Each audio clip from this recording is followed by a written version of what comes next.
नमस्कार दोस्तों, स्वागत है आपका हमारे YouTube channel the horror B पर, जहां आपको मिलेंगी ऐसी डरावनी कहानियां जो आपके दिल की धड़कन को तेज कर देंगी। आज की कहानी एक बस ड्राइवर की है जिनका नाम रघुवीर राणा है और वो हिमाचल प्रदेश के रहने वाले हैं। तो अब मैं आपको ये कहानी रघुवीर के नजरिए से सुनाने जा रहा हूँ। लेकिन कहानी शुरू करने से पहले मैं आपसे कहना चाहता हूँ कि वैसे तो आपने बहुत सी कहानियां सुनी होंगी, लेकिन आज जो कहानी मैं आपको सुनाने वाला हूं उसे सुनकर आपको बहुत मजा आने वाला है और साथ ही डर का एहसास भी होने वाला है। और अगर आप इस चैनल पर पहली बार आए हैं तो चैनल को सब्सक्राइब जरूर करें ताकि आप भी हमारी इस फैमिली का हिस्सा बन सकें और आने वाली वीडियो आप तक आसानी से पहुंच जाए। दोस्तों, आप सब कहानी को तो पूरा सुन लेते हो लेकिन वीडियो को लाइक नहीं करते।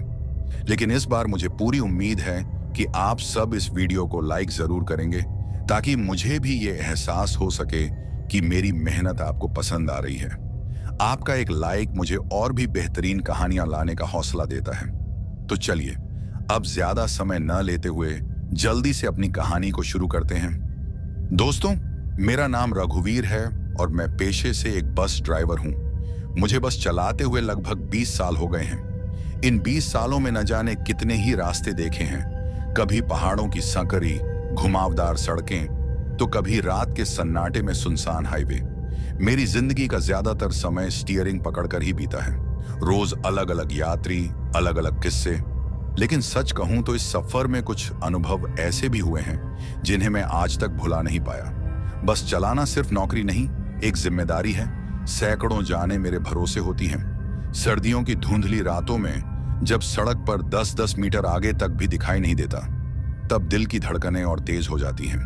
और बरसात के मौसम में जब पहाड़ी रास्तों से पानी बहता है और गाड़ियां फिसलने लगती हैं, तब हर पल भगवान का नाम लेना पड़ता है। लेकिन इन सब के बीच कुछ ऐसे हादसे और कुछ ऐसे रहस्यमयी किस्से भी हैं जिन्हें अगर मैं आपको सुनाऊं तो शायद आपको यकीन करना मुश्किल हो जाए। दोस्तों, वैसे तो मैंने बहुत सफर किया है, लेकिन एक सफर ऐसा भी था जिसने मेरी जिंदगी को अंदर तक झकझोर दिया था। वो रात इतनी खौफनाक हो सकती थी ये मैंने कभी सोचा भी नहीं था। आज भी जब मैं उस भयानक रात को याद करता हूं तो मेरी हालत खराब हो जाती है और मेरे रोंगटे खड़े हो जाते हैं। दोस्तों, आज मैं आपको उसी खौफनाक रात की दास्तान सुनाने जा रहा हूं जो उस रात मेरे साथ बीता था। एक और बात, और वो ये है कि कहानी को पूरा सुनना, क्योंकि कहानी को पूरा सुनोगे तो ही इसका मजा आएगा। और जो भी बात मैं इस कहानी में बताऊंगा उसका ताल्लुक सीधा कहानी से ही होगा। तो चलिए अब ज्यादा समय बर्बाद न करते हुए सीधे अपनी कहानी पर आते हैं। दोस्तों, जो हादसा मेरे साथ हुआ था ये बात आज से लगभग 10 साल पहले की है। तब मैं एक प्राइवेट बस चलाता था। हालांकि आज भी मैं एक प्राइवेट बस चलाता हूं, लेकिन उस वक्त जो बस मैं चलाता था वो दूसरी थी और आज वाली बस अलग है। खैर, अब जब मुझे वो बस चलाने को मिली थी तो उस वक्त मैं बहुत खुश था, क्योंकि जो बस मुझे चलाने को मिली थी वो बस एकदम नई थी और नई बस को चलाने का मजा ही अलग होता है। उस वक्त मेरे साथ मेरा एक कंडक्टर भी होता था। उसका नाम सुरेश था। सुरेश एक मस्तमौला इंसान था। वो मेरी हर बात मानता था और मेरी काफी इज्जत भी करता था। खैर, हम लोग अपनी बस को एक शहर से दूसरे शहर ले जाते थे। हमारा अपना रूट था जिस पर हम रोजाना सवारियों को ले जाते थे। यह सिलसिला काफी समय तक ऐसे ही चलता रहा, लेकिन फिर एक दिन हम लोग रोज की तरह अपनी बस को खड़ा करके सवारियों का इंतजार कर रहे थे। कुछ देर बाद हमारी बस सवारियों से भर जाती है। अब हमें जल्दी से उन सवारियों को उनकी मंजिल तक पहुंचाना था, लेकिन मेरा कंडक्टर सुरेश पता नहीं कहां चला जाता है। पहले तो मैं 1-2 बार हॉर्न बजाता हूं ताकि सुरेश को पता चल जाए कि अब हमें चलना चाहिए। लेकिन मेरे हॉर्न बजाने के बाद भी जब वो वापस नहीं आता तो मुझे अब गुस्सा आने लगता है, क्योंकि सवारियां भी अब परेशान हो चुकी थीं। बस पूरी तरह से भर चुकी थी। तभी अचानक मेरी नजर दूसरी तरफ के साइड मिरर में पड़ती है तो मैं देखता हूं कि मेरा कंडक्टर सुरेश किसी आदमी से बात करता हुआ मुझे दिखाई देता है। अब जब मैं उसको किसी आदमी से बात करते हुए देखता हूं तो मैं फिर से 2 से 3 बार हॉर्न बजाता हूं और फिर अपनी बस को स्टार्ट करता हूं। मेरे बस स्टार्ट करते ही मेरा कंडक्टर सुरेश उस आदमी से बात खत्म करके बस में चढ़ जाता है। अब जब सुरेश बस में आता है तो मैं थोड़े गुस्से में सुरेश से कहता हूं, तुम्हें हॉर्न की आवाज सुनाई नहीं देती क्या? कब से हॉर्न बजा रहा हूं। कुछ दिनों से मैं तुम्हें देख रहा हूं, तुम्हारा मन काम में नहीं लग रहा। तो मेरी बात सुनकर सुरेश मुझसे कहता है, नहीं उस्ताद, ऐसी बात नहीं है। मैं तो बस एक आदमी से बात कर रहा था, तभी मुझे थोड़ी देर लग गई। उसकी बात सुनकर मैं उससे कहता हूं, ऐसी क्या बात थी जो तुम्हें मेरा हॉर्न भी सुनाई नहीं दिया? तो मेरी बात सुनकर वो मुझसे कहता है, उस्ताद, बात हमारे फायदे की ही है, तभी तो मुझे देर लगी। उसके मुंह से ऐसी बात सुनकर मैं सुरेश से कहता हूं, हमारे फायदे की कौन सी बात हो सकती है? और वो आदमी कौन था जिससे तुम बात कर रहे थे? तो मेरी बात सुनकर सुरेश मुझसे कहता है कि उस्ताद, जिस आदमी के साथ मैं बात कर रहा था वो यहीं पीछे के एक गांव का है और वो मुझसे बारात ले जाने को कह रहा था। मतलब कि वो कह रहा था कि उसके बेटे की शादी है और वो अपने लड़के की बारात हमारी बस से ले जाना चाहता है। उस्ताद, मैंने उसे आपसे बात करने को कहा है और उसे ये भी बताया है कि कल उस्ताद तुमसे बात करेंगे। आज हमें देर हो रही है, कल आना। उसके बाद सुरेश मुझसे कहता है कि उस्ताद, मैंने उससे कल आपसे मिलने को कहा है और उससे कहा है कि उस्ताद से ही आप इस बारे में बात करना, और अगर वो मान गए तो लेन देन की बात भी कर लेना। अपने कंडक्टर की बात सुनकर मैं उससे कहता हूं, अच्छा तो ये बात है, कोई बात नहीं, कल देखते हैं क्या बात बनती है। उसके बाद मेरा कंडक्टर सुरेश मुझसे कहता है, उस्ताद, मुझे तो वो आदमी पैसे वाला लगता है, क्योंकि वो मुझसे कह रहा था कि पैसों की चिंता मत करो, जितने लगेंगे मैं दूंगा, आप बस हमारी बारात चलाने के लिए तैयार हो जाओ। उस्ताद, मेरे हिसाब से तो हमें इस बारात से काफी फायदा होगा। एक तो अच्छे खासे पैसे भी मिलेंगे और शादी का लुत्फ भी उठा लेंगे। अपने कंडक्टर की ये बात सुनकर मैं भी हामी भर देता हूं और फिर हम लोग अपनी बस को लेकर अपनी मंजिल की तरफ निकल जाते हैं। अब वो दिन तो निकल जाता है, लेकिन फिर अगले दिन जब हम दोबारा से अपनी बस को वापस लाकर बस स्टैंड में खड़ा करके सवारियों का इंतजार करते हैं, तो अगले दिन वही आदमी फिर से हमें उसी बस स्टैंड में मिलता है और इस बार भी वो आदमी मेरे कंडक्टर से बात करता है। मैं उस वक्त एक होटल पर चाय पी रहा था। अब मेरा कंडक्टर और वो आदमी दोनों मेरे पास होटल में पहुंच जाते हैं। होटल में पहुंचने के बाद सुरेश मुझसे कहता है, उस्ताद, इन भाई साहब को आपसे कुछ बात करनी है और ये वही बात करने आए हैं जो मैंने कल आपको बताई थी। उसके बाद मेरा कंडक्टर वहां से वापस चला जाता है और सवारियों का इंतजार करने लगता है। अब मैं और वो आदमी दोनों होटल में बैठे हुए थे। तभी मैं उस आदमी से कहता हूं, बताइए भाई साहब, आपको क्या बात करनी है? तो मेरी बात सुनकर वो आदमी मुझसे कहता है, उस्ताद जी, मेरे बेटे की शादी है और उसी की बारात को लेकर एक गांव में जाना है। गांव काफी दूर है और हमें आपकी बस पसंद आ गई है। एक तो आपकी बस नई भी है और नई बस में बारात लेकर जाने का अलग ही मजा है। इसके अलावा बहुत से लोगों ने हमें आपकी बस को ले जाने की सलाह भी दी थी। आपकी बहुत तारीफ भी सुनी है हमने। उसके मुंह से अपनी तारीफ सुनकर मैं भी खुश हो जाता हूं। अब वो आदमी मेरी तारीफ झूठी कर रहा था या सच्ची, ये तो मैं नहीं जानता था, लेकिन उस वक्त वो मुझसे यही सब बातें कर रहा था। खैर, उसके बाद मैं मान जाता हूं और फिर हमारे बीच में लेन देन की बात शुरू हो जाती है। मैं उस आदमी से यह भी कहता हूं कि गांव काफी दूर है, पैसे थोड़े ज्यादा लगेंगे। तो मेरी बात सुनकर वो आदमी मुझसे कहता है, पैसों की कोई दिक्कत नहीं है, आप बस चलने को तैयार हो जाओ। उसके बाद मैं भी बारात को ले जाने के लिए तैयार हो जाता हूं। फिर हम दोनों में ये बात होती है कि आज से 3 दिन बाद हम लोग बारात लेकर उस गांव की तरफ निकलेंगे जहां हमें जाना था। दोस्तों, लेकिन शायद मैं इस बात से अनजान था और मुझे उस आदमी की बात नहीं माननी चाहिए थी। अगर उस दिन मैं उसकी बात को ना मानता और उस बारात को ले जाने के लिए तैयार ना होता, तो शायद वो ना होता जो अब मेरे साथ होने वाला है। लेकिन दोस्तों, वो कहते हैं ना, होने को कोई नहीं टाल सकता, जो होना होता है होकर ही रहता है। उसके बाद हम दोनों की बात खत्म हो जाती है और फिर वो आदमी वहां से चला जाता है। अब मैं भी होटल से उठकर अपनी बस की तरफ आने लगता हूं। जब मैं बस के पास पहुंचता हूं तो मैं देखता हूं कि बस पूरी तरह से सवारियों से भर चुकी थी। उसके बाद मैं और मेरा कंडक्टर सुरेश बस को वहां से निकालकर अपनी मंजिल की तरफ निकल जाते हैं। अब कुछ देर आगे चलने के बाद मेरा कंडक्टर सुरेश मुझसे कहता है, उस्ताद, क्या बात हुई आपकी उस आदमी से और क्या सोचा है आपने उस बारात के बारे में, जाओगे या नहीं? तो सुरेश की बात सुनकर मैं उससे कहता हूं, बात पक्की हो गई है, हम लोग जरूर उस बारात को लेकर जाएंगे। हमें काफी फायदा होगा उस बारात को लेकर जाने में। जितने पैसे मैंने उस आदमी से कहे हैं इस बारात को ले जाने के लिए, वो मान गया है। मैं उस वक्त काफी खुश था, क्योंकि जब कभी किसी चीज में आपका फायदा हो तो उस वक्त आप लोग भी खुश हो जाते हो। उसी तरह अपना फायदा देखकर मैं भी खुश था। अब जब मैं ये बातें अपने कंडक्टर सुरेश से कर रहा था, तभी सुरेश मुझसे कहता है, उस्ताद वो तो सब ठीक है, लेकिन एक दिक्कत है।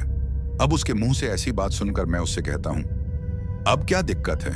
तो मेरी बात सुनकर सुरेश मुझसे कहता है, उस्ताद इस बार आपको अकेले ही उस बारात को लेकर जाना होगा। अब जब मेरा कंडक्टर मुझसे ये बात करता है तो मैं उससे कहता हूं, मैं कुछ समझा नहीं, तुम्हारे कहने का क्या मतलब है? मुझे अकेले क्यों जाना होगा उस बारात को लेकर, और तुम किधर जाओगे?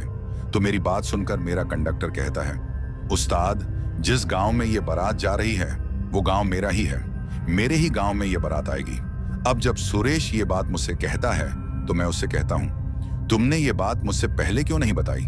तो मेरी बात सुनकर वो कहता है, उस्ताद मुझे भी आज ही उस आदमी से पता चला है कि ये बारात मेरे ही गांव जाएगी। हालांकि परसों जब वो आदमी मुझसे मिला था तो उसने बस यही कहा था कि बारात को लेकर जाना है, कुछ बात करनी है। मैंने उस वक्त गांव का नाम नहीं पूछा था, लेकिन आज जब आपसे पहले मेरी बात उस आदमी से हुई तो उसने मुझे गांव का नाम बताया, और तब मुझे पता चला कि ये बारात मेरे ही गांव में जाने वाली है। अब सुरेश की बात सुनकर मैं उससे कहता हूं, ठीक है, अगर बारात तुम्हारे गांव जा रही है तो ये तो बड़ी अच्छी बात है, तुम भी मेरे साथ ही चलना। तो मेरी बात सुनकर सुरेश कहता है, नहीं उस्ताद, मुझे परसों ही अपने गांव निकलना होगा, क्योंकि हमारे गांव में जिस लड़की की शादी है उसके घर वालों से हमारी अच्छी खासी बनती है और हमारा बर्ताव भी अच्छा है उनके साथ। उस्ताद अब अपने गांव की बात है तो मेरा जाना भी जरूरी है, वैसे भी मेरे पिताजी अकेले क्या ही कर पाएंगे। दोस्तों आपको बता दूं कि मेरा जो कंडक्टर सुरेश था उसकी मां का कुछ साल पहले ही स्वर्गवास हो चुका था, और अब उसके परिवार में उसके पिताजी और उसकी 2 छोटी बहनें थीं। उसके पिताजी से मेरी थोड़ी बहुत जान पहचान थी, क्योंकि उसने अपने पिताजी से मुझे 2 से 3 बार मिलवाया भी था। हालांकि मैं आज तक सुरेश के गांव नहीं गया था, इतना मुझे पता था कि सुरेश का गांव काफी दूर है शहर से। खैर अब जब सुरेश मुझसे कहता है, उस्ताद मेरा जाना जरूरी है और अब बारात आपको अकेले ही लानी पड़ेगी, तो उसकी बात सुनकर मैं सुरेश से कहता हूं, कोई बात नहीं, इसमें दिक्कत वाली कोई बात नहीं है, मैं बारात को लेकर आ जाऊंगा, तुम टेंशन मत करो, तुम परसों अपने गांव जा सकते हो। मेरी बात सुनकर सुरेश हामी भरता है। 1-2 दिन में सुरेश भी अपने गांव के लिए निकल जाता है, और फिर 3 दिन बाद मैं भी अपनी बस को लेकर उस आदमी के दिए हुए पते पर चला जाता हूं, जहां से मुझे वो बारात ले जानी थी। उसके बाद मैं उस आदमी के घर चला जाता हूं जिस आदमी के लड़के की शादी थी। हालांकि जिस वक्त के लिए उस आदमी ने मुझे बस लाने के लिए कहा था, मैं उससे आधा घंटा पहले ही पहुंच चुका था, लेकिन अभी तक बारात चलने का नाम ही नहीं ले रही थी। अब जब मैं ऐसा देखता हूं तो मैं उस आदमी से कहता हूं, भाई साहब बारात कितने बजे निकलेगी? तो मेरी बात सुनकर वो आदमी मुझसे कहता है, बस हम लोगों को अभी 1 घंटा और लगेगा, उसके बाद निकल जाएंगे। और देखिए हमें कौन सा दिन के लिए जाना है, रात के लिए ही तो जाना है, आप फिक्र मत करो, आराम से बैठो। जैसे ही सब तैयारियां हो जाएंगी बारात चल पड़ेगी। जिस आदमी की मैं बात कर रहा हूं, या जो मुझसे ये सब कह रहा था, वो वही आदमी था जिसके बेटे की शादी थी। अब ये बात बोलना भी जरूरी था, क्योंकि आप में से बहुत से लोग ये भी सोच रहे होंगे कि मैं किस आदमी की बात कर रहा था। खैर दोस्तों, दिक्कत वाली बात ये थी कि आज से पहले मैं उस गांव में कभी नहीं गया था जहां वो बारात जानी थी। मैं उस रास्ते को लेकर बिल्कुल अनजान था। हालांकि ये बात मैंने उस आदमी से भी कह दी थी जिसके बेटे की शादी थी। तो मेरी बात सुनकर वो मुझसे कह रहा था, इसमें दिक्कत वाली कोई बात नहीं है, आपके साथ बहुत से लोग होंगे जो उस रास्ते को अच्छे से जानते हैं, उनमें से किसी को भी बोल देंगे तो वो आपको रास्ता दिखा देगा। उस आदमी की बात सुनकर मैं भी हामी भर देता हूं, और फिर मुझे भी थोड़ी तसल्ली हो जाती है कि चलो अब टेंशन वाली कोई बात नहीं है। वैसे भी इन बारातियों में से बहुतों को उस रास्ते का पता होगा, तो उनमें से ही किसी 1-2 को अपने साथ केबिन में बिठा लूंगा और रास्ते का पता कर लूंगा। खैर अब काफी देर वहां बैठने के बाद बारात चलने के लिए तैयार हो जाती है। उन्होंने निकलने में काफी देर कर दी थी। अब जैसे कि उस आदमी ने मुझसे कहा था कि बारात रात के लिए जानी है, तो दिक्कत वाली कोई बात नहीं थी, और मैंने भी एक लड़के से बात कर ली थी कि सफर में वो मुझे उस गांव की तरफ जाने वाला रास्ता दिखा देगा। और जिस लड़के को मैंने रास्ता दिखाने के लिए बोला था, वो भी बाराती ही था। खैर, उसके बाद मैं उस बारात को लेकर वहां से निकल जाता हूं। हम लोग दिन के 5 बजे वहां से निकलते हैं। रास्ता लंबा था, हमें इस सफर में 4 घंटे का वक्त लगने वाला था। दोस्तों, मैं उस गांव की तरफ तो निकल गया था, लेकिन शायद मुझे इस बात का पता नहीं था कि आज की रात मेरे ऊपर कितनी भारी पड़ने वाली है। और आज रात को जो मेरे साथ होने वाला था, उससे मैं बिल्कुल अनजान था। जैसे जैसे हम सफर में आगे की तरफ बढ़ रहे थे, दिन ढलता चला जा रहा था। काफी देर सफर करने के बाद शाम हो जाती है और फिर हमारी आंखों के सामने वो शाम रात में बदल जाती है। दोस्तों, उस रास्ते की बात करूं तो वो रास्ता रात के वक्त काफी सुनसान नजर आ रहा था। सिर्फ हमारी गाड़ी ही उस रास्ते पर चल रही थी। हम लोग पहाड़ी नुमा इलाके से गुजर रहे थे। बीच बीच में हमें जंगल का इलाका भी नजर आ रहा था। अंधेरा अब काफी ज्यादा गहरा हो चुका था और दूर दूर तक पसरा हुआ था। हम सिर्फ उतना ही देख पा रहे थे जितना हमारी गाड़ी की हेडलाइट्स हमें दिखा रही थी। उसके अलावा हमें कुछ भी नजर नहीं आ रहा था, क्योंकि अंधेरा काफी ज्यादा हो गया था। जैसे जैसे हम लोग आगे की तरफ बढ़ रहे थे, माहौल और भी डरावना बनता जा रहा था। लेकिन इन सब के बीच बाराती बस के अंदर काफी मौज मस्ती कर रहे थे। ढोल और शहनाई की गूंज हमें साफ सुनाई दे रही थी। इन आवाजों की वजह से वो सफर हमें बिल्कुल मजेदार लग रहा था और मैं भी उन बारातियों के साथ थोड़ा मौज में था। अब कुछ देर और सफर करने के बाद हम अपनी मंजिल पर पहुंच जाते हैं। मतलब कि हम लोगों ने 4 घंटे का सफर पूरा कर लिया था और अब हम लोग उस गांव तक पहुंच गए थे जहां हमें जाना था। मैं अपनी बस को थोड़ा साइड में लगा लेता हूं और फिर मेरी बस में से सारे बाराती उतरने शुरू हो जाते हैं। कुछ ही देर में सभी बाराती बस से उतर जाते हैं। अब जब हम सब उस जगह उतर जाते हैं तो हमें वहां कोई गांव नजर नहीं आता। अब जब ऐसा होता है तो मैं उस लड़के से पूछता हूं कि यहां तो कोई गांव मुझे नजर नहीं आ रहा, फिर तुमने मुझे यहां रुकने को क्यों कहा? ये बात मैं जिस लड़के से कर रहा था, ये वही लड़का था जिसने मुझे यहां तक रास्ता दिखाया था और ये भी बाराती था। खैर, मेरी बात सुनकर वो लड़का मुझसे कहता है, उस्ताद जी, यही हमारी मंजिल है जहां हमें उतरना था। और जिस गांव की आप बात कर रहे हो, जहां ये बारात जानी है, तो वो गांव यहां से नीचे की तरफ है। यहां से हमें वहां पहुंचने में 20 से 25 मिनट लगेंगे। अब वहां तक तो गाड़ी नहीं जा सकती, तो वहां तक हमें पैदल ही सफर करना पड़ेगा। उस लड़के की बात सुनकर मैं अपनी बस को अच्छे से लॉक कर देता हूं और फिर मैं भी उस बारात के लोगों के साथ पैदल ही उस रास्ते पर नीचे की तरफ चल पड़ता हूं। उस गांव तक जाने के लिए कोई सड़क नहीं बनी थी, तो हमें पैदल ही जाना था। खैर, अब लगभग आधे घंटे के पैदल सफर के बाद हम उस गांव में पहुंच जाते हैं जहां हमें जाना था। बारात का अच्छे से स्वागत किया गया और मुझे वहां अपना कंडक्टर सुरेश भी मिला। सुरेश ने मुझे अपने पिताजी से भी मिलाया। उनका नाम हरिकिशन था। अब आप में से बहुत लोग ये भी सोच रहे होंगे कि मैं सुरेश, उसके पिता या फिर किसी और की बात कहानी में क्यों कर रहा हूं। तो आपको बताता चलूं, जैसे कि मैंने आप सबसे पहले ही कहा है कि इस कहानी में जो भी किरदार मैं आपको बताऊंगा, उनका ताल्लुक सीधे कहानी के साथ ही होगा।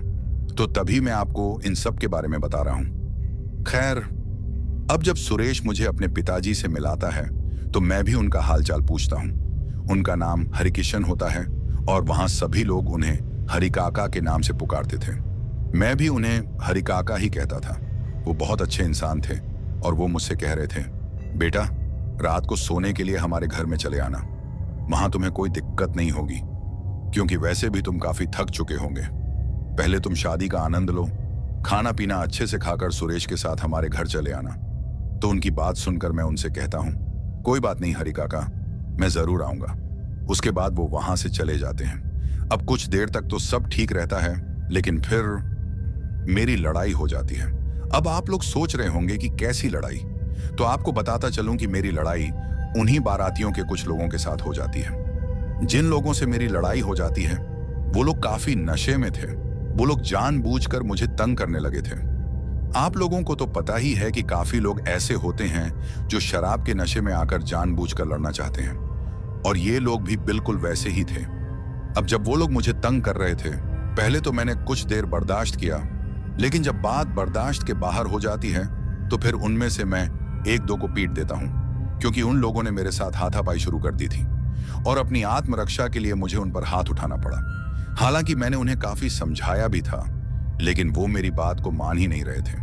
क्योंकि शराबी आदमी को समझाना मतलब पत्थर पर सर पटकने के बराबर होता है।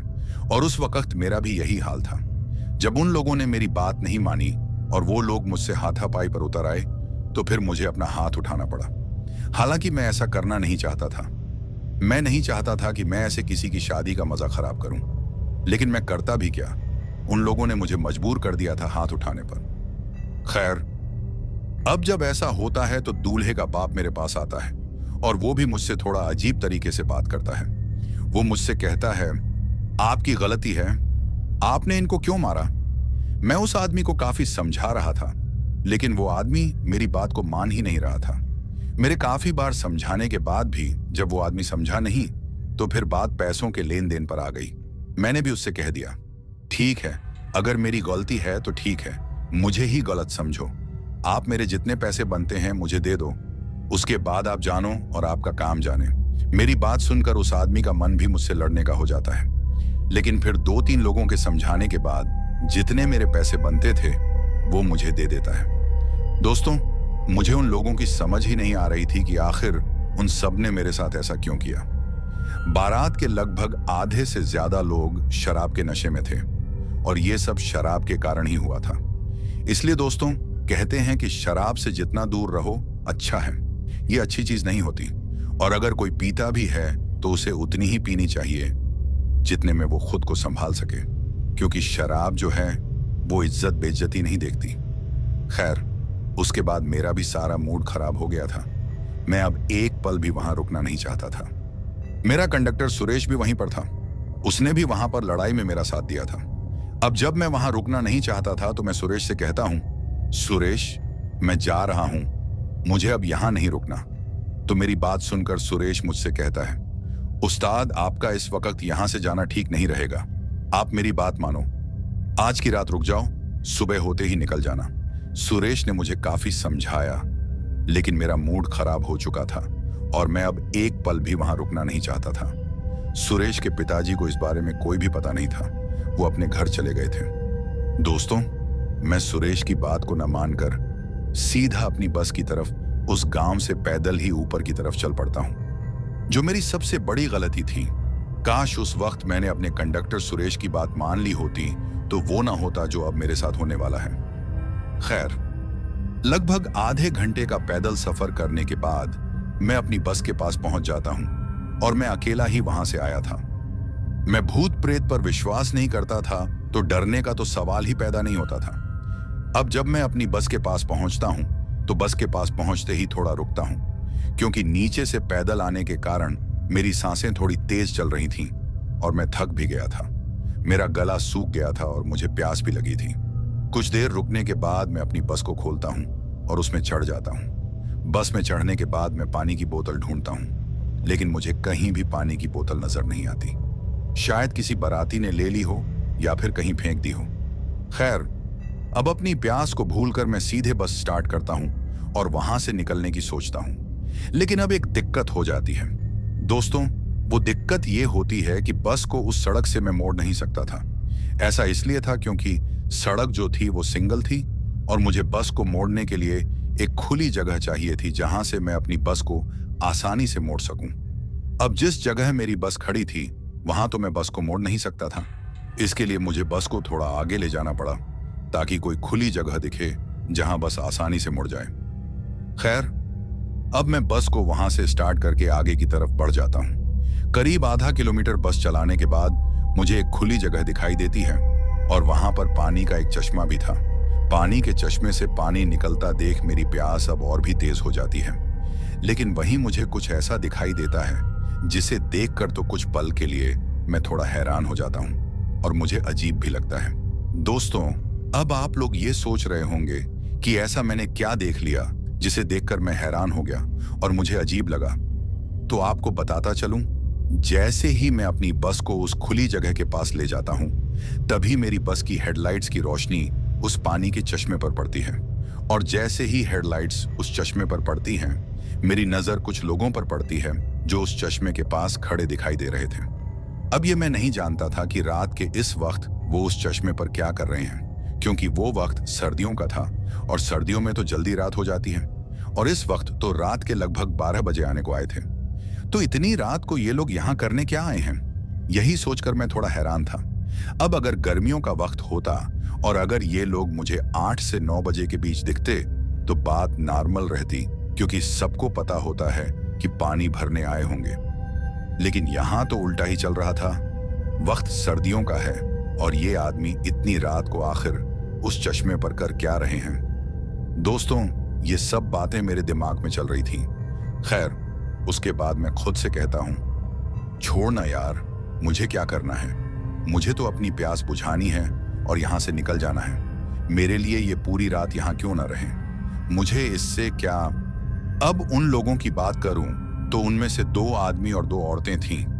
उन दोनों औरतों ने काले रंग के कपड़े पहने हुए थे और घूंघट किया हुआ था, और वहीं जो 2 आदमी थे उन्होंने सफेद कपड़े पहने हुए थे।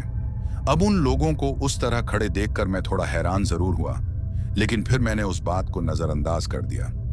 सबसे पहले तो मैंने अपनी बस को अच्छे से मोड़ लिया, और जैसे ही मेरी बस पूरी तरह से मुड़ गई तो सबसे पहले मैंने अपनी बस को वहीं साइड में खड़ा कर दिया और फिर उस चश्मे से पानी पीने के लिए बस से उतर गया।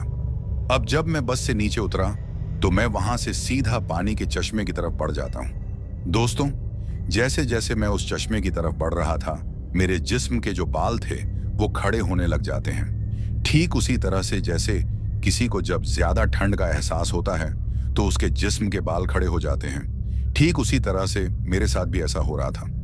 लेकिन फिर मैं सोचता हूं कि हो सकता है ये सब ठंड के कारण ही हो। खैर, उसके बाद जब मैं चश्मे के काफी करीब पहुंचता हूं तो मुझे काफी गंदी बदबू आने लगती है। अब जब मुझे वो बदबू आती है तो मैं सोचता हूं कि काफी अजीब लोग हैं, इतनी बदबू में भी कैसे खड़े बैठे हैं? इन पर तो इस बदबू का जैसे कोई असर ही नहीं हो रहा। दोस्तों, एक और बात थी जिसको देखकर मुझे काफी अजीब लगता है, और उससे मुझे उन लोगों पर थोड़ा बहुत शक होने लगता है। अब जो शक मुझे उन पर हो रहा था वो 2 किस्म का था। एक शक तो ये था कि कहीं ये कोई लुटेरे तो नहीं, और दूसरा ये कि कहीं ये आम इंसान हैं भी या फिर कुछ और। मतलब कि मुझे थोड़ा अजीब लग रहा था। अब ऐसा मुझे इसलिए लग रहा था क्योंकि वो जो 2 औरतें और 2 आदमी थे वो एकदम चुपचाप खड़े थे, और उनके हाथ में मुझे उस वक्त कोई भी बर्तन नजर नहीं आ रहा था जिससे ये पता चल सके कि वो पानी के लिए आए हैं। और अब जब मैं उनके काफी करीब पहुंचता हूं तो वो सभी मुझे काफी अजीबोगरीब तरीके से घूरे जा रहे थे। दोस्तों, उनका देखना ऐसा था जैसे काफी वक्त से उन्होंने किसी इंसान को देखा नहीं है। उनके देखने का तरीका मुझे कुछ ठीक नहीं लग रहा था। खैर, अब मैं इन सब बातों को नजरअंदाज करके जब उन लोगों के करीब पहुंचता हूं तो मैं उन लोगों से कहता हूं, मुझे प्यास लगी है, पानी पीना है, क्या आप लोग थोड़ा साइड में हो जाएंगे ताकि मैं अच्छे से पानी पी सकूं? मेरी बात सुनकर वो सभी मुझे सिर्फ घूरे जा रहे थे। किसी ने कोई भी बात मुझसे नहीं की।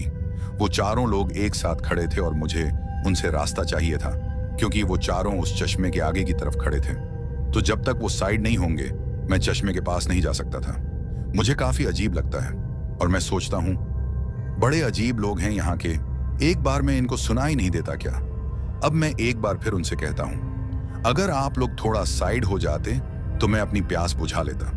लेकिन इस बार जैसे ही मैंने ये बात उन लोगों से कही तो उनमें से वो 2 औरतें साइड की तरफ हो जाती हैं। मेरे हाथ में मेरा मोबाइल था और उसकी फ्लैश लाइट से ही मैं रास्ता देखता हुआ चश्मे के पास पहुंचा था।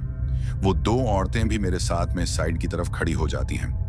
खैर, अब मैं उन औरतों की तरफ न देखकर उस चश्मे से पानी पीने लग जाता हूं। अब जैसे ही मैं पानी पीता हूं कि तभी पानी पीते पीते मेरी नजर उन औरतों के पैरों की तरफ पड़ती है, और जैसे ही मेरी नजर उन 2 औरतों के पैरों पर पड़ती है तो मेरी हालत खराब हो जाती है और मैं थर थर कांपने लग जाता हूं। उन औरतों के पैरों को देखकर मेरी प्यास अब पूरी तरह से मर चुकी थी, और मेरी जो टांगें थीं वो भी डर के मारे कांपने लगी थीं। दोस्तों, पानी पीते पीते जैसे ही मेरी नजर उन औरतों के पैरों पर पड़ती है तो मैं देखता हूं कि उन दोनों औरतों के जो पैर थे वो उल्टे थे। मतलब कि उनका पूरा शरीर आगे की तरफ नजर आ रहा था, लेकिन उनके जो पैर थे वो पीछे की तरफ मुड़े हुए दिखाई दे रहे थे। मैंने बचपन में लोगों से और काफी किस्से कहानियों में सुना था कि जो चुड़ैलें होती हैं उनके पैर उल्टे होते हैं। वो अपने रूप को तो बदल सकती हैं लेकिन अपने पैरों को छुपा नहीं सकती। अब जब वो मंजर मैं अपनी आंखों से देखता हूं तो मेरी हालत खराब हो जाती है। मैं जानबूझकर उस चश्मे का पानी लगातार पीने का नाटक कर रहा था। मैं बस अंदर ही अंदर यही सोच रहा था कि आज तो मैं जिंदा बचकर यहां से नहीं जा सकता। मेरे दिमाग ने काम करना बंद कर दिया था। मुझे अपनी जान बचाने का कोई भी तरीका नजर नहीं आ रहा था। मैं बस यही सोच रहा था कि अब कुछ ही देर में ये लोग मुझे नोच नोच कर खा जाएंगे। लेकिन फिर मैं सोचता हूं कि हो सकता है इन्हें इस बात का पता न चले कि मैं इनकी असलियत जान गया हूं। तो मैं एक काम करता हूं, चुपचाप करके सीधा अपनी बस की तरफ चला जाता हूं और इन्हें ऐसा दिखाता हूं जैसे मुझे इनके बारे में कुछ भी पता ही न चला हो। मैं बस उनको जताना चाहता था कि सब कुछ नॉर्मल है। मेरा पूरा चेहरा डर के मारे पसीने से भर चुका था। इसके लिए मैंने उस चश्मे का पानी अपने चेहरे पर मार लिया ताकि उन लोगों को मेरे डर के बारे में पता न चले। मैं काफी कोशिश कर रहा था इस बात को छुपाने की, ताकि उन्हें ऐसा लगे कि सब कुछ नॉर्मल है और मुझे उनकी असलियत का कोई पता नहीं है। अब जैसे ही मैंने पानी पिया और पानी से चेहरे को धोया, उसके बाद मैं उन लोगों से कहता हूं कि मेरी प्यास बुझ गई, अब आप लोग भी पानी पी सकते हो। ये बात कहकर मैं वहां से अपनी बस की तरफ आने लग जाता हूं। मैंने आते वक्त ये बात इसलिए उनसे कही ताकि उन्हें मुझ पर शक न हो। अब जैसे जैसे मैं अपनी बस की तरफ चल रहा था, मुझे ऐसा लग रहा था जैसे अभी पीछे से कोई मेरे ऊपर झपट जाएगा और फिर मुझे मारकर खा जाएगा। दोस्तों, लेकिन यहाँ ऐसा कुछ नहीं होता। मैं सही सलामत बस तक पहुंच जाता हूं और मैं अंदर से थोड़ी राहत लेता हूं कि चलो, यहां तक तो सही से पहुंच पाया। हो सकता है उन्हें मुझ पर शक न हुआ हो। उसके बाद मैं ज्यादा ना सोचकर सीधे अपनी बस की खिड़की को खोलता हूं और बस में चढ़ जाता हूं। दोस्तों, अब जैसे ही मैं अपनी बस की खिड़की को खोलकर बस में चढ़ जाता हूं, तो मैं खुद से कहता हूं कि रघुवीर, अब जितनी जल्दी हो सके यहां से भाग। उसके बाद मैं अपनी बस को स्टार्ट करता हूं, लेकिन मेरी बस स्टार्ट ही नहीं होती। 2 से 3 बार कोशिश करने पर भी जब मेरी बस स्टार्ट नहीं होती तो मैं काफी ज्यादा डर जाता हूं, क्योंकि काफी देर तक वहां रहना मेरे लिए ठीक नहीं था। अब कुछ ही देर में मुझे बस के अंदर बदबू आने लग जाती है। अब जब ऐसा होता है तो मुझे काफी अजीब लगता है, क्योंकि इस तरीके की बदबू मुझे उस चश्मे के पास जाते समय आ रही थी। अब थोड़ी देर बाद मुझे किसी के हंसने की आवाज सुनाई देती है और ये हंसने की आवाज थोड़ी धीमी किस्म की होती है। ऐसा लग रहा था जैसे 2 औरतें साथ में हंस रही हों और ये आवाज मुझे अपने साइड की तरफ से आ रही थी।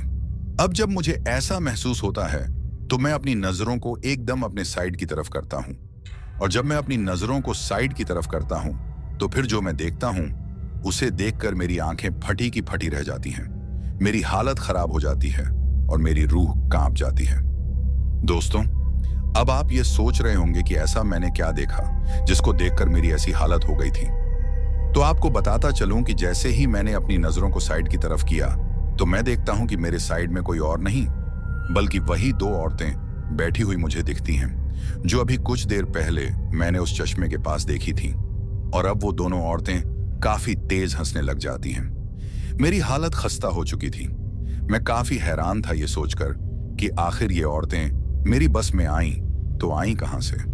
इतना तो मैं जान चुका था कि ये दोनों औरतें चुड़ैलें हैं और ये कहीं भी आ सकती हैं। अब अपनी जान को बचाने के लिए मैं बस की खिड़की से बाहर की तरफ कूद जाता हूं। अब जैसे ही मैं बस से बाहर की तरफ कूदता हूं तो मैं पैदल ही उस सड़क में आगे की तरफ भागने लग जाता हूं और फिर काफी जोर जोर से चीखता हूं, आवाजें लगाता हूं कि बचाओ बचाओ, मुझे इन चुड़ैलों से बचाओ। लेकिन मेरी आवाज सुनने वाला उस सुनसान सड़क पर कोई भी मुझे दूर दूर तक दिखाई नहीं दे रहा था। अब थोड़ी दूर आगे जाने के बाद मुझे मेरे पैरों में कुछ रस्सी की तरह लिपटा हुआ महसूस होता है और फिर मैं एकदम से सड़क के बीचों बीच गिर जाता हूं। अब जैसे ही मैं सड़क पर गिर जाता हूं तो मैं अपने पीछे की तरफ देखता हूं और इस बार जैसे ही पीछे मुड़कर देखता हूं तो मेरी हालत और भी ज्यादा खराब हो जाती है, क्योंकि इस बार मुझे वो 2 आदमी नजर आते हैं जिनको मैंने उन 2 औरतों के साथ उस चश्मे के पास देखा था। लेकिन इस बार उन दोनों आदमियों का रूप बदल चुका था। वो पूरी तरह से प्रेत बन चुके थे। दोनों की आंखें काफी भयानक दिखाई दे रही थीं। उन दोनों की आंखें आग में जले अंगारों की तरह दिख रही थीं। उन दोनों प्रेतों के चेहरे पूरी तरह से कटे फटे नजर आ रहे थे और वो दोनों ही अब मेरी तरफ देखकर काफी अजीब तरीके से मुस्कुरा रहे थे। उस वक्त उनकी मुस्कान मुझे अंदर तक झकझोर रही थी। अब कुछ ही देर में वो 2 चुड़ैलें भी वहां पहुंच जाती हैं और इस बार उन्होंने भी अपने घूंघट को पूरी तरह से खोल दिया था। काफी भयानक नजारा मैं उस वक्त अपनी आंखों से देख रहा था। ऐसा लग रहा था जैसे अभी कुछ ही मिनटों में मुझे हार्ट अटैक आ जाएगा। वो चुड़ैलें तो और भी भयानक रूप में दिखाई दे रही थीं। उन चुड़ैलों के चेहरे की चमड़ी पूरी तरह से निकली हुई दिखाई दे रही थी। उनका पूरा शरीर बिना चमड़ी का नजर आ रहा था। ऐसा लग रहा था जैसे किसी ने उनके शरीर की खाल निकाल दी हो। उनके लंबे लंबे दांत और नाखून काफी भयानक नजर आ रहे थे। उनके बाल काफी लंबे और सफेद दिखाई दे रहे थे। हवा में लहराते उनके बाल उन्हें और भी खौफनाक बना रहे थे। उनकी आंखें पूरी तरह से सफेद नजर आ रही थीं, बिना किसी पुतलियों के। उन चुड़ैलों का चेहरा देखने की हिम्मत मुझ में नहीं थी। बस इतना जान लो कि कोई आम आदमी अगर उस चेहरे को देख ले तो उसी वक्त दम तोड़ दे। मेरी हालत भी अब उस वक्त वैसी ही थी। मैं अपनी जिंदगी के लिए उन प्रेतों और उन चुड़ैलों से भीख मांग रहा था कि मुझे छोड़ दो, लेकिन मेरी भीख का उन प्रेतों पर कोई भी असर होता मुझे दिखाई नहीं दे रहा था। मैं अपनी जिंदगी को बचाने के लिए काफी ज्यादा चीख रहा था, चिल्ला रहा था, लेकिन उस वक्त मेरी आवाजों को सुनने वाला कोई भी नहीं था। अब कुछ ही देर में उनमें से एक प्रेत मेरी एक टांग को पकड़ लेता है और फिर मुझे घसीटता हुआ उस चश्मे वाली तरफ ले जाने लगता है। बाकी के प्रेत और चुड़ैलें काफी भयानक तरीके से हंस रहे थे। मैं काफी जोरों से चिल्ला रहा था और मैं बस भगवान से दुआ भी कर रहा था कि हे भगवान, अगर तुम हो तो मुझे बचा लो। काफी गुजारिशें करने के बाद भी जब मुझे अपने बचने की उम्मीद नजर नहीं आती तो फिर मैं लगभग हिम्मत हार देता हूं। लेकिन तभी कुछ ऐसा होता है जिसकी मैंने कल्पना भी नहीं की थी। दोस्तों, आप भी इस सोच में होंगे कि ऐसा क्या हो गया अब जिसकी कल्पना मैंने नहीं की थी। तो आपको बताता चलूं कि होता ऐसा है कि वो प्रेत जिसने मेरी टांग को पकड़ा हुआ था और जो मुझे घसीटता हुआ ले जा रहा था, वो सबसे पहले तो मेरी टांग को छोड़ देता है और फिर वो पीछे की तरफ भागने लग जाता है। अब जब ऐसा होता है तो मुझे पीछे से आवाज आती है, बेटा खड़े हो जाओ और जल्दी से मेरे पीछे आ जाओ। अब जब मैं उस आवाज को सुनता हूं तो मैं एकदम से खड़ा हो जाता हूं और जैसे ही पीछे की तरफ देखता हूं तो मुझे हरि काका नजर आते हैं। हाँ, वही हरि काका, मतलब सुरेश के पिताजी। और उस वक्त मुझे हरि काका ही आवाज लगाकर कह रहे थे कि मेरे पीछे आओ बेटा। हरि काका को देखकर मुझे मेरे जीने की एक उम्मीद नजर आती है और मैं ज्यादा समय बर्बाद न करता हुआ सीधे हरि काका के पीछे आ जाता हूँ। हरि काका के पीछे पहुंचते ही वो मुझे एक माला देते हैं और मुझसे कहते हैं कि इस माला को जल्दी से पहन लो। उनकी बात सुनकर मैं वैसे ही करता हूँ। उसके बाद हरि काका कुछ विभूति उन प्रेतों और चुड़ैलों पर छिड़क देते हैं, जिसे पढ़ते ही वो सभी प्रेत और चुड़ैलें वहां से भाग जाते हैं और फिर गायब हो जाते हैं। उसके बाद हरि काका मुझसे कहते हैं कि चलो अब अपनी बस को यहां से आगे की तरफ बढ़ा लो। दोस्तों, मेरी हिम्मत ही नहीं हो रही थी अब उस बस में चढ़ने की। मेरी हालत को देखकर हरि काका मुझसे कहते हैं, तुम फिक्र मत करो, अब वो तुम्हारा कुछ नहीं बिगाड़ सकते। तुमने ये माला जो पहनी है, इस पर मंत्र उच्चारण किया हुआ है, अब वो प्रेत तुम्हारे आसपास भी नहीं आ सकते। अब समय बर्बाद न करते हुए जल्दी से अपनी बस को आगे बढ़ा लो। हरि काका की बात सुनकर मैं पहले तो अपनी बस में चढ़ जाता हूँ। हरि काका भी बस में चढ़ जाते हैं। उसके बाद मैं बस को स्टार्ट करता हूँ और इस बार मेरी पहली ही कोशिश पर बस स्टार्ट हो जाती है। फिर हम अपनी बस को आगे की तरफ बढ़ा लेते हैं। थोड़ा आगे चलने के बाद हरि काका मुझे बस रोकने को कहते हैं और ये वही जगह होती है जहां मैंने बारात को उतारा था। उसके बाद मैं अपनी बस को थोड़ा साइड में लगाता हूँ। उसके बाद हरि काका मुझसे कहते हैं कि चलो अब मेरे घर। वैसे भी इस सड़क पर रात के वक्त सफर करना ठीक नहीं है। अभी तक जो मेरे साथ बीता था वो सब याद करके मैं उन्हें मना नहीं कर पाया और उनके साथ वहां से वापस आकर उनके घर चला जाता हूँ। हरि काका के घर पहुंचने के बाद वो मुझसे कहते हैं कि तुम्हें सुरेश ने कुछ बताया नहीं क्या उस रास्ते के बारे में? तो हरि काका की बात सुनकर मैं उनसे कहता हूँ कि उसने बहुत कुछ कहा था, लेकिन लड़ाई के बाद मैं काफी गुस्से में था और मुझे कुछ भी समझ नहीं आ रहा था। मैं यहाँ एक पल भी रुकना नहीं चाहता था, इसलिए मैं यहाँ से चला गया था। सुरेश ने मुझसे इतना कहा था कि इस वक्त वापस जाना ठीक नहीं है, लेकिन उस वक्त मैंने उसकी एक भी नहीं सुनी थी। लेकिन अब मुझे उस बात का काफी पछतावा हो रहा है।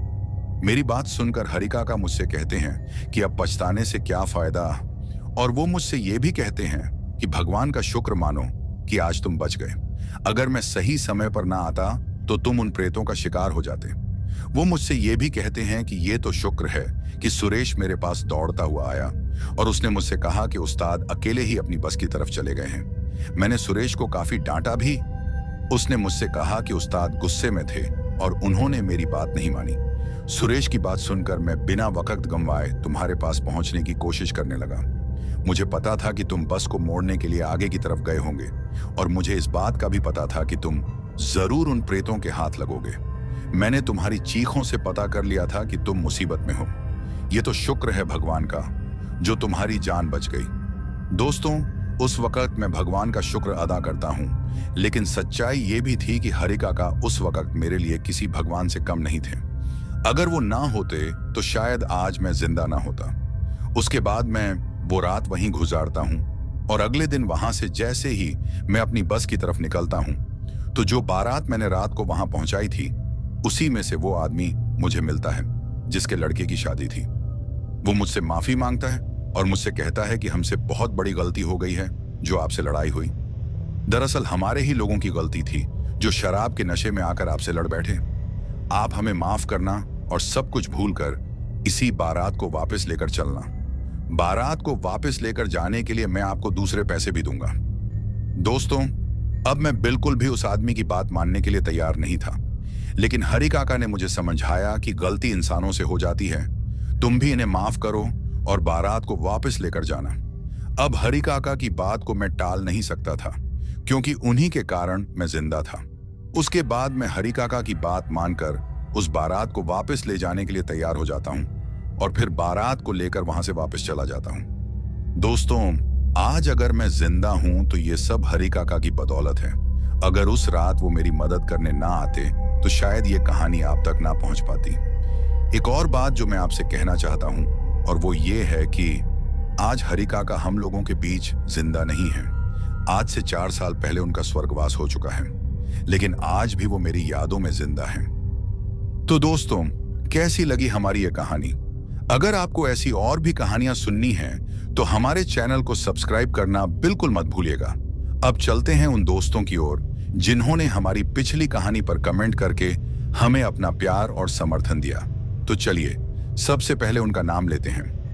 पहले हैं सारंग मणिपुर से, जहांगीर हैं मुंबई से, कृष्णलाल हैं जैसलमेर राजस्थान से, आर्यन कुमार हैं फतेहपुर से, राकेश कुमार हैं कोलकाता से, विशाल बिश्ता हैं नेपाल से, उस्मान हैं लाहौर पाकिस्तान से, रुपेश छेत्री हैं नेपाल पोखरा से, साफिक हैं सऊदी अरब से, प्रसेनजीत मानसी हैं बिष्णुपुर उत्तर दिनाजपुर से, सौरभ हैं कोलकाता से, संगीता गुप्ता हैं गुजरात से, करण मौर्य हैं शाहजहांपुर उत्तर प्रदेश से, अजीत सिंह हैं ओडिशा से, दिव्या हैं मुंबई से, लता सिंह हैं मैसूर कर्नाटक से, साहबदीन खान हैं तिरवाड़ा हरियाणा से, दिगंबर हजारे हैं पुणे से, अल्फाज खान हैं सीकर जिला राजस्थान से, सिप्पा बराड़ हैं बठिंडा पंजाब से, वाजिद तबस्सुम हैं पटियाला हाउस लाहौर पाकिस्तान से, रबिन लामा हैं सऊदी अरब से, आसिफ खान हैं गुजरात से,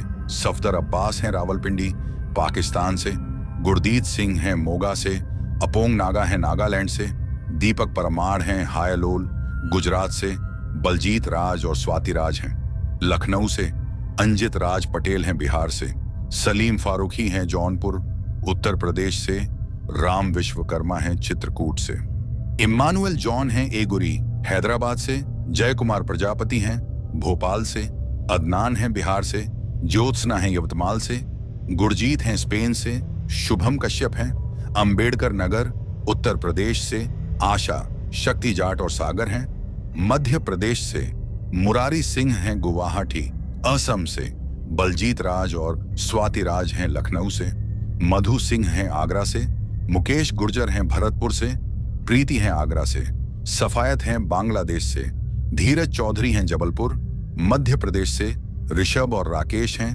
पंजाब से, अरुण हैं उत्तर प्रदेश से, ईशर शेख हैं मुंबई से, शिंदर देओल हैं पंजाब से, कनराज लक्ष्मण हैं निजामाबाद तेलंगाना से, राहुल सोनी हैं अकबरपुर से, शहताज सैयद हैं मुंबई से, सुब्रत रियांग हैं अमरपुर त्रिपुरा से, अल्फाज खान हैं जिला सीकर राजस्थान से, प्रिंस हैं बिहार से, इरफान हैं बेंगलुरु कर्नाटक से, हसनैन खान हैं अमेठी फर्रुखाबाद उत्तर प्रदेश से, कौशल हैं मथुरा से, तनवीर हैं सांगला हिल पाकिस्तान से, उषा हैं कृष्णा नगर दिल्ली से, सचिन कुमार हैं रूड़की उत्तराखंड से, दीपक ठाकुर हैं शुगर मिल मोहिउद्दीनपुर से, हरिओम नंदन गुप्ता हैं लखनऊ से, रवि दत्त हैं अहमदाबाद गुजरात से, राजगुरु और श्री विजय हैं अंडमान से, सुशांत हैं ओडिशा से, संजीव हैं धनबाद से, पवन कुमार हैं दिल्ली से, संगमित्रा दान हैं ओडिशा से, सुनील कुमार हैं कुवैत से, हरमनप्रीत सिंह हैं पंजाब से, विकास कुमार हैं बिहार से, हलीम खान हैं पयागपुर से, अशोक कुमार तिवारी, स्वरूपमा तिवारी, आरना तिवारी और शश्वत तिवारी हैं लखनऊ उत्तर प्रदेश से, नसीम अख्तर हैं न्यूयॉर्क से, जुनैद हैं झारखंड से, विनय कृष्णन हैं फिजी आइलैंड से, पप्पू हैं गुजरात से, सुरेंद्र प्रसाद यादव हैं बिहार से, संजय कुमार हैं वाराणसी से, प्रकाश हैं नेपाल से, अंशुल कुमार हैं हिमाचल प्रदेश से, अजय जायसवाल हैं भदोही उत्तर प्रदेश से, अब्दुल समद हैं पाकिस्तान से, इरफान हैं राजस्थान से, अमन ठाकुर हैं राजस्थान से, रानू देवी और बिशन मनहास हैं कहिला जम्मू कश्मीर से, उदय कुमार हैं गंज बाजार बिहार से, सतीश कुमार हैं पंजाब से, मोनिका ठाकुर हैं छत्तीसगढ़ से, सरस्वती हैं जम्मू से, रजित साहनी हैं झारखंड से, लक्ष्मीकांत हैं कर्नाटक से, अमन कुमार हैं उत्तर प्रदेश से, तन्नू हैं ओडिशा से, प्रशांत यादव हैं अयोध्या से, बिपन मनहास और जसवीर मनहास हैं डोडा जम्मू कश्मीर से, राज हैं अरुणाचल प्रदेश से, बॉबी हैं आगरा से, करणवीर हैं उत्तर प्रदेश से, शहबाज खान हैं कराची पाकिस्तान से, मोहम्मद सलीम हैं बरेली उत्तर प्रदेश से, इरफान अहमद हैं कश्मीर से, सुशांत बर्मन हैं पश्चिम बंगाल से, प्रतीक शर्मा हैं गुजरात से, विक्रम हैं उत्तराखंड से, राजकुमार हैं अलीगढ़ उत्तर प्रदेश से, संग्राम सिंह हैं पंजाब से, आर्यन कुमार हैं फतेहपुर से, प्रेम सुन्ना जोरथांग हैं दक्षिण सिक्किम से, हैप्पी सिंह हैं अमृतसर पंजाब से, निखिल हैं उत्तराखंड से, विक्रम ठाकुर हैं छत्तीसगढ़ से, आदित्य हैं गुवाहाटी असम से, अर्जुन सिंह हैं झारखंड से और सबसे आखिर में हैं मनमोहन उत्तराखंड से। दोस्तों, ये थे उन लोगों के नाम जिन्होंने हमारी पिछली कहानी पर कमेंट करके हमें बताया कि वो कहां से हमारी कहानियां सुनते हैं और उन्हें हमारी कहानी कैसी लगी। इसके साथ ही अगर किसी का नाम छूट गया हो तो वो कमेंट करके हमें जरूर बताना, आने वाली वीडियो में उनका नाम लिया जाएगा। दोस्तों, दूसरी वीडियोस की तरह इस वीडियो पर भी अपना प्यार दिखाइए और मुझे सपोर्ट करिए, क्योंकि आप सबके सपोर्ट के कारण ही मैं यहां तक पहुंचा हूं और मुझे उम्मीद है कि आप लोगों के बलबूते ही एक दिन हमारी ये फैमिली काफी आगे तक जाएगी। चैनल पर अगर कोई नया है तो चैनल को सब्सक्राइब जरूर करें ताकि आप भी हमारी इस फैमिली का हिस्सा बन सकें। और जिन लोगों ने पहले से ही हमारे चैनल को सब्सक्राइब किया है उन सभी का मैं तहे दिल से शुक्रगुजार हूं। इसके साथ ही मैं आप सबसे अलविदा कहना चाहता हूं। बाय दोस्तों।